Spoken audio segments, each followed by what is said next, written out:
अल्हम्दुलिल्लाहि रब्बिल आलमीन वस्सलातु वस्सलामु अला सय्यिदिल अंबिया वल मुरसलीन अम्मा बाद फ़अऊज़ु बिल्लाहि मिनश शैतानिर रजीम बिस्मिल्लाहिर रहमानिर रहीम। आज का जो दर्स है ये बाब नंबर 283 से शुरू हो रहा है और हदीस नंबर 649 हम इमाम बुखारी रहमतुल्लाह अलैह की किताब अल अदबुल मुफ़रद को सबक वाइज पढ़ रहे हैं। इमाम बुखारी रहमतुल्लाह अलैह ने इस बाब का उन्वान कायम किया है, आदमी का उस शख्स के लिए दुआ करना जिसने उस पर जुल्म किया हो।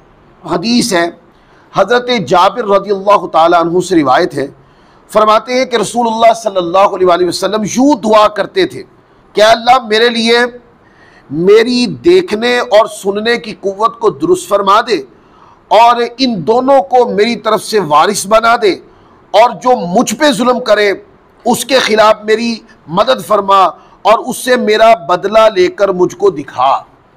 फिर अगली हदीस देखें, हज़रत अबू हुरैरा रज़ियल्लाहु ताला अन्हु से रिवायत है, फरमाते हैं कि नबी करीम सल्लल्लाहु अलैहि वसल्लम यूँ दुआ किया करते थे कि अल्लाह मुझे मेरी देखने और सुनने की कुव्वत से नफ़ा अता फरमा और इन दोनों को मेरी तरफ से वारिस बना दे और मेरे दुश्मन के खिलाफ मदद फरमा और इससे मेरा बदला लेकर मुझको दिखा। अच्छा, फिर आगे देखें, आगे हदीस नंबर 651। कुछ हदीसें ऐसी होती हैं जिस पे हम पहले बहुत बोल चुके हैं, यानी उस पर काफ़ी गुफ्तगू हो चुकी, तो इसलिए मैं हदीस पढ़ के छोड़ देता हूँ। बाज़ मरतबा हदीस रिपीट में आ जाती है किताब में, तो मैं भी वो हदीस पढ़ के छोड़ देता हूँ, उसकी तशरीह पे कलाम नहीं करता हूँ, पता है पीछे कलाम हो चुका है इस पर। आगे हदीस नंबर 651 देखें, हज़रत साद बिन तारिक बिन अशीम अशजाई बयान करते हैं कि मुझसे मेरे वालिद ने बयान किया कि हम सुबह के वक्त नबी करीम सल्लल्लाहु अलैहि वसल्लम की बारगाह में जाते थे। बस कभी आपके पास कोई मर्द आता, कभी कोई औरत आती, बस वो कहता या रसूल अल्लाह जब मैं नमाज पढ़ लूँ तो क्या दुआ करूँ? तो आका अलैहिस्सलाम फरमाते दुआ इस तरह किया करो, अल्लाहुम्मा ग़फ़िरली वरहमनी वहदिनी वरज़ुक़नी, ये दुआ किया करो। अच्छा, क्या तर्जुमा है इसका? ऐ अल्लाह मुझे बख्श दे, मुझ पे रहम फरमा, मुझे हिदायत अता फरमा और मुझे रिज़्क़ अता फरमा। अब देख रहे हैं ये चार जुमलों के अंदर आप वुसात तो देखें ना, ये चार जुमलों में इतनी ज़्यादा वुसात है कि मोमिन को जिस कदर खैर बख्शिश के लिए ज़रूरी है ना, सारी इसमें आ गई। इन चार जुमलों में सारी खैर आका अलैहिस्सलाम ने परो दी। चार जुमले, अल्लाहुम्मा ग़फ़िरली वरहमनी वहदीनी वरज़ुक़नी, क्या मौला मेरी मग़फ़िरत फरमा, मुझ पे रहम फरमा, मुझे हिदायत अता फरमा और मुझे रिज़्क़ अता फरमा। अल्लाहु अकबर। तो आका अलैहिस्सलाम ने फरमाया तो बेशक इन कलिमों ने तेरे लिए दुनिया और आखिरत को जमा कर दी। फरमाया ये चार कलिमात ने तेरी दुनिया और आखिरत सब जो चाहिए था ना वो सब इसमें आ गए। मौला कायनात अली मुर्तज़ा रज़ियल्लाहु तआला की हदीस है जो इसके तहत ही है। हज़रत सुलेमान बिन हयान ने हदीस बयान की, उन्होंने कहा हमसे अबू मालिक ने हदीस बयान की, उन्होंने कहा कि मैंने अपने वालिद और मैंने अपने औलाद से सुना और ये जिक्र नहीं किया जब तू नमाज पढ़े, और इनकी मुताबित की अब्दुल वाहिद ने, यजीद बिन हारून ने हदीस की रिवायत करने में। अब ये कलिमात मैंने आपको कहा था कि बाज़ मरतबा कुछ साहिब इल्म सुन रहा होता है तो ये उसके लिए।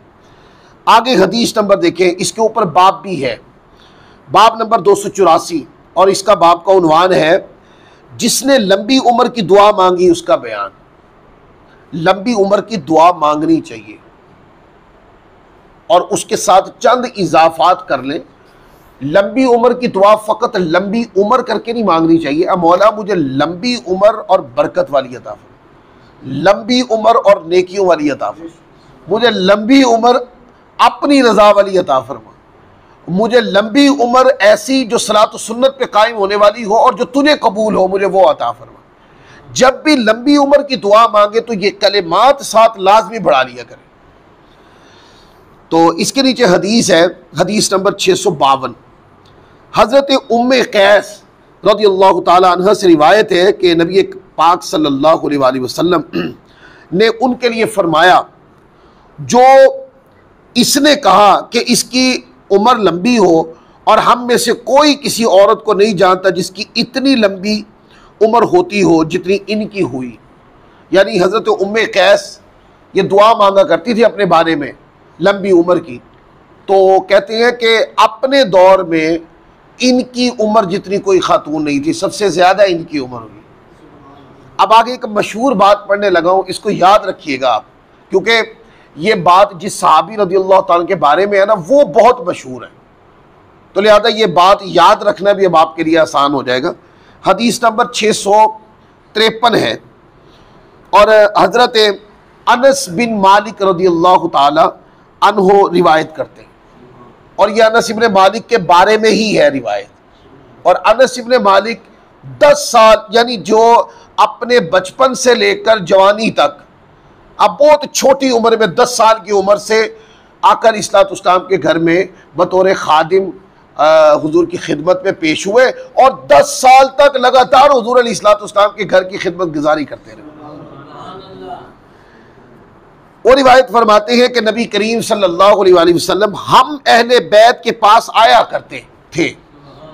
अब देखना, अहले बैत का जो लफ्ज़ है ये हज़रत अनस इब्न मालिक ने अपने लिए भी फरमा दिया कि हम अहले बैत की तरफ हुजूर आया करते थे। इसलिए अहले बैत का एक माना ये भी है, घर वालों को अहले बैत कहा जाता है, ठीक है ना। और फिर अहले बैत का ये जो लफ्ज़ है ये आका अलैहिस्सलाम के उस ख़ास घर पर भी कलाम होता है जो आका अलैहिस्सलाम के साथ रिश्ते जुड़े हुए हैं। जैसे सैयदा पाक का घराना है और मौला कायनात अलीउल मुर्तज़ा के भाई हज़रत जाफ़िर का घराना है, हज़रत अब्बास बिन अब्दुल मुत्तलिब का घराना है। फिर इसी तरह हुजूर की सारी अज़वाज मुताहरात जो है ये सारे अहले बैत में दाखिल होते हैं। और फिर सैयदा पाक का जो घराना उसको फिर एक एक्स्ट्रा फजीलत है, वो पंजतन पाक में से भी है, उनकी फिर अलग से ख़ास फजीलत। जैसे आप देखते हैं कि अज़वाज मुताहरात की बाएतबार अज़वाज मुताहरात के उनकी फजीलतें अलग आई हैं, इसी तरह मौला कायनात रज़ियल्लाहु ताला अन्हु के घराने की पंजतन पाक के साथ ख़ास निस्बत करके भी इनकी फजीलत आई है। जैसे वो चादर वाली हदीस है कि हुज़ूर ने चादर में लेके फरमाया ये मेरे अहले बैत। इस पर कभी कलाम करेंगे, इस पर पहले कई बार कलाम हो चुका है। तो हज़रत हुज़ूर नबी करीम सल्लल्लाहु अलैहि वसल्लम हम अहले बैत के पास आया करते थे। एक दिन आप दाखिल हुए तो आपने हमारे लिए दुआ फरमाई। हज़रत उम्मे सुलैम ये हज़रत अनस बिन मालिक रज़ियल्लाहु ताला की वालिदा है और ये भी आका अलैहिस्सलाम और अज़वाज मुताहरात की खिदमत में बहुत पेश रही। आका अलैहिस्सलाम इनसे बहुत मोहब्बत फरमाया करते, बहुत शफकत फरमाया करते। और हज़रत उम्मे सुलैम जो अनस इब्न मालिक की वालिदा है, उनकी नबी पाक सल्लल्लाहु अलैहि वसल्लम के लिए बहुत कसीर खिदमात है, ये बहुत मशहूर खातून है साहबिया। तो हज़रत अनस इब्न मालिक रज़ियल्लाहु ताला अन्हु भी घर थे। तो हज़रत उम्मे सुलैम ने अर्ज़ की ये आपका छोटा सा गुलाम है।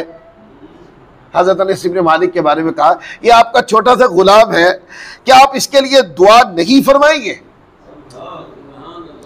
तो आप सल्लल्लाहु अलैहि वसल्लम ने दुआ की अनस इब्न मालिक के लिए और कहा कि ए अल्लाह, इसके माल को, इसकी औलाद को ज़्यादा फरमा और इसको लंबी ज़िंदगी अता फरमा और इसकी बख्शिश फरमा दे। अब ज़माने रिसालत माल से निकलना काया पलट जाती। अब इससे अगले लफ्ज़ ये इमाम बुखारी रहमतुल्लाह अलैह ने अपनी किताब के अंदर यहाँ दर्ज किए हैं इसी हदीस पाक के तहत। वो कहते हैं बस आप सल्लल्लाहु अलैहि वसल्लम ने मेरे लिए 3 दुआएं फरमाई। अनस इब्न मालिक कहते हैं तो मैंने अपनी औलाद में से 103 को तो दफन किया है मैंने। इतनी बरकत मेरी औलाद में हुई है कि मैंने अपने पोतों और पड़पोतों को में से, अपने बेटों में से 100 से ज्यादा जो नफूस है उनको कब्र में मैंने खुद उतारा है। फिर आगे कहते हैं, फिर आगे 103 को दफन किया और बेशक मेरे बागों के फल साल में 2 दफा होते थे। हुजूर ने फरमाया अल्लाह तुम्हारे रिज़्क़ में भी बरकत अता फरमाए। तो कहते हैं कि खजूरें साल में 1 बार होती हैं और मेरे बाग में 2 बार होती हैं। क्योंकि दुआ हो गई तो स्पेशल दुआ हुजूर ने अता फरमा दी। और फिर तीसरी दुआ क्या की थी, या मौला इनकी इतनी लंबी यानी लंबी उम्र की दुआ की। तो कहते हैं मेरी ज़िंदगी इतनी लंबी हो गई है कि अब मैं लोगों से शर्माता हूँ और मैं आपकी बख्शिश की दुआ की उम्मीद करता हूँ। अनस इब्न मालिक रज़ियल्लाहु ताला अन्हु, आपकी जो विलादत है ना 613 ईस्वी के अंदर अनस इब्न मालिक रज़ियल्लाहु ताला अन्हु की आपकी विलादत हुई है, और 713 या एक रिवायत के मुताबिक 611 ईस्वी में आपकी विलादत हुई है, और 713 के अंदर आपकी वफात हुई है।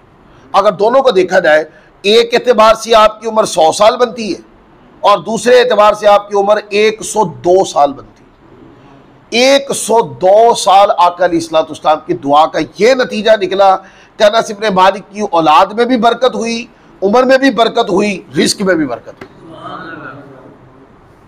अल्लाह। और ये जो रिवायत है ये इमाम बुखारी सिर्फ अल अदबुल मुफरद में नहीं लाए, ये सही बुखारी में 3 मुकाम पर है, 380 पर, 727 पर और 860 के ऊपर। फिर मुस्लिम में 3 मुकाम पर है ये रिवायत, 658 पर, 660 पर, 2310 पर। फिर सुनन अबी दाऊद के अंदर ये रिवायत है 612 पर, 608 पर। सुनन नसाई में ये रिवायत 3 मुकाम पर है, 737 पर, 801 पर और 802 पर। और इसके अलावा दर्जनों हदीस की किताबों में ये रिवायत एक से कई बार आई है। यानी ये जो वाक़या है ये ऐसा नहीं है कि सिर्फ अल अदबुल मुफरद के अंदर ही ये छुपा हुआ कोई वाक़या है, नहीं, ये बहुत मशहूर वाक़या है सहाबा किराम के अंदर। फिर आगे बाब है, बाब नंबर 285, इसका उन्वान कायम किया है जिसने ये कहा बंदे की दुआ कबूल होती है जब तक वो जल्दबाजी ना करे। अब ये दुआ का एक अदब सीख लें कि अगर आप दुआ मांग रहे हैं ना तो दुआ में इत्मीनान होना चाहिए, इत्मीनान क़ल्बी होना चाहिए, इत्मीनान ज़हनी होना चाहिए, वक्त होना चाहिए। जल्दबाजी में दुआ मत मांगे, जितना सुकून के साथ, जितना टूट के मांगेंगे, जितना यकीन क़ल्ब के साथ, यकीन ज़हन के साथ और जितने सुथरे अल्फाज के अंदर जितना टूट के मांगेंगे उतनी ज़्यादा दुआ कबूल होगी। और जो जल्दबाजी में दुआ मांगते हैं और जो दुआ मांगते हुए तवज्जो किसी और तरफ कर लेते हैं, जो तवज्जो दुनिया की तरफ होती है, दुआ अल्लाह से मांग रहे होते हैं, ये वजूहात है कि दुआ कबूल नहीं होती। रिवायत है इसके ऊपर, हदीस नंबर 654 है। हज़रत इब्ने उबैद जो कि हज़रत अब्दुर्रहमान के मौला हैं और कुर्रा और अहले फ़िक़्ह में से हैं, इनका कहना है कि उन्होंने हज़रत अबू हुरैरा रज़ियल्लाहु ताला अन्हु से सुना कि रसूलुल्लाह सल्लल्लाहु अलैहि वसल्लम ने इरशाद फरमाया, तुम में हर एक की दुआ कबूल की जाती है, ये जब तक वो जल्दबाजी ना करे और ये ना कहने लगे कि मैंने दुआ की मगर मेरी तो दुआ ही कबूल नहीं होती। जल्दबाजी ना करे, और अगर एक मिसाल है दुआ मांग ली है ना और फिर ये ना कहे कि यार मैंने दुआ मांगी है मेरी तो कबूल ही नहीं होती, मैंने 3 दिन हो गए दुआ मांगे अभी तक मुझे कोई उसका असर ही नज़र नहीं आया। इस पर मैंने काफ़ी कलाम पीछे कर दिया है, लेकिन ये एक वजह, आपने दुआ मांगी है किससे? अल्लाह से, तो अल्लाह ताला की ज़ात पाबंद तो नहीं है ना कि आपने जो मांग लिया आपको फ़ौरन दे दिया जाए, बल्कि अल्लाह ताला की रहमत बंदे के लिए बंदे के मांगे से ज़्यादा खैर अता फरमाती है। बाज़ मरतबा बंदा जो मांग रहा होता है वो गलत मांग रहा होता है अपने लिए, अगर वो कबूल हो जाए तो बंदा जो है वो लॉस में चला जाएगा, थ्रेट लग जाएगा, उसको तकलीफ आ जाएगी, परेशानी आ जाएगी, दुनियावी असियत में चला जाएगा। लेकिन अल्लाह ताला की रहमत, बंदा असियत मांग रहा होता है लेकिन अल्लाह ताला की रहमत उस दुआ को कबूल ना करके बंदे को राहत दे देती है। तो अल्लाह की रहमत पर यकीन कामिल होना चाहिए, तबीयत में जल्दबाजी नहीं होनी चाहिए, सुकून होना चाहिए। फिर आगे हदीस नंबर 655 देखें, हज़रत अबू हुरैरा रज़ियल्लाहु ताला अन्हु ही रिवायत करते हैं आका अलैहिस्सलाम से, आपने इरशाद फरमाया, तुम में से हर एक की दुआ कबूल की जाती है जब तक वो किसी गुनाह या कते ताल्लुक की दुआ न करे या जल्दबाजी न करने लगे, तो वो कहने लगे मैंने दुआ की, मुझे नज़र नहीं आता, मेरी दुआ कबूल हो गई होगी, फिर वो दुआ करना छोड़ दे। ये ख़ास अवामी जुमले आ गए, मैंने दुआ की मेरी कबूल नहीं होती, मैंने कई बार मांगी है, पता नहीं मेरी दुआ क्यों नहीं कबूल, मैंने मांगना ही छोड़ दी। हदीस पाक ने वो ख़ास अवामी जुमले जो लोग अल्लाह तबारक व तआला की रहमत से मायूसाना अंदाज में कलाम करते, वो हदीस पाक ने वो तरबियत ही फरमा दी कि यही एक वजह है कि बंदे की दुआ कबूल ही नहीं होती। और साथ हदीस पाक के अंदर एक और बाब की तरफ इशारा किया कि जब बंदा गुनाह की दुआ मांगता है तो कबूल नहीं होती, जब कते ताल्लुक की दुआ मांगता है तो दुआ कबूल नहीं होती, और जब बंदा दुआ में गिले शिकवे करता है दुआ कबूल नहीं होती, दुआ में जल्दबाजी करता है तो दुआ कबूल नहीं होती। फिर आगे हदीस है, इसके ऊपर भी इमाम बुखारी बाब लाए हैं। बाब है जो आदमी अल्लाह ताला से सुस्ती से पनाह मांगे, इसका बयान। सुस्ती से भी पनाह मांगनी चाहिए। चुस्ती तबीयत में होती है तो इबादत में दिल लगता है, जिक्र में दिल लगता है, और अगर तबीयत के ऊपर सुस्ती का गलबा आ जाए तो आप देखते हैं इबादत में दिल नहीं लगता।